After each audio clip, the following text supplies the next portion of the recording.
প্রিয় পঞ্চম শ্রেণীর শিক্ষার্থী বন্ধুরা, তোমাদের বইয়ের 30 পৃষ্ঠায় 5 নম্বর অঙ্কটি দেখাবো। দেখো, 12টি কলা এবং 8টি পেঁপের মূল্য একত্রে 616 টাকা। একটা কলার মূল্য 8 টাকা হলে একটা পেঁপের মূল্য কত? এখন দেখো, এখানে 12টি কলা আর 8টা পেঁপের মূল্য দেওয়া আছে একসাথে। একটা কলার দাম দেওয়া আছে। একটা কলার দাম যদি দেওয়া থাকে তবে এই 12টি কলার দাম বের করা যাবে। ঠিক আছে, একটা কলার দাম যদি 8 টাকা হয়, দুইটার দাম 2 বার 8, 8 গুণ 2, তিনটার দাম 8 গুণ 3, তাই 12টার দাম 8 গুণ 12, তাই 12টার দাম বের হইবে। তারপর এখান থেকে যদি আমি 12টা কলার দাম বাদ দিয়ে দিই তাহলে কিন্তু 8টা পেঁপের দাম থাকে যাবে। ঠিক আছে, 8টা পেঁপের দাম যদি আমরা বের করতে পারি তবে কিন্তু ওই একটা পেঁপের দাম বের করতে পারবো। তাহলে একটা পেঁপের মূল্য কী হবে?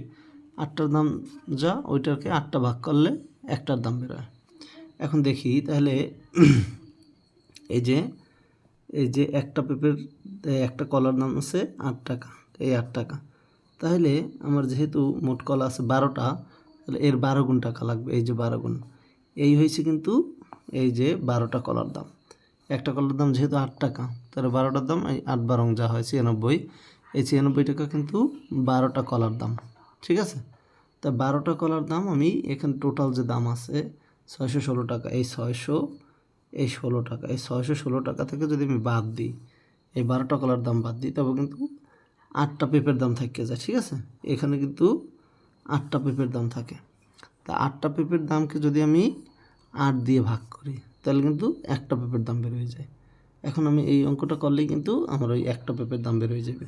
তাহলে দেখো, এই 616 বিয়োগ এই 8 12 96, এই ভাগ এই 8, তারপর কত? 6 করলে 6 হবে 0, তারপর 9 করলে 11 হবে 2, হাতে 1 করলে 6 হবে 5, 520, এই 520 টাকা। তাহলে এই 96 টাকা হয়েছে দিয়ে 12টা কলার দাম ছিল, 12টা কলার দাম আমি বাদ দিছি। এই এখন 520 টাকা রয়েছে, এই 520 টাকা হয়েছে 8টা পেঁপের দাম।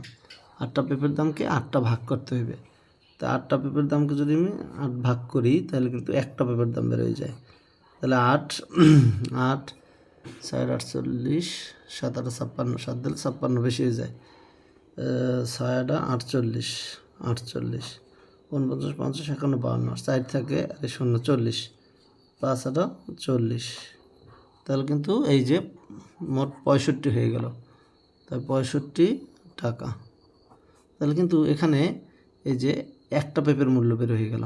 এখন এই সেম আর একটা অঙ্ক আছে, একদমই সেম। এই যে পরের অঙ্কটা, এই যে 6 নম্বর অঙ্কটা, এই অঙ্কটা তোমরা চেষ্টা করবে। ওকে, ধন্যবাদ।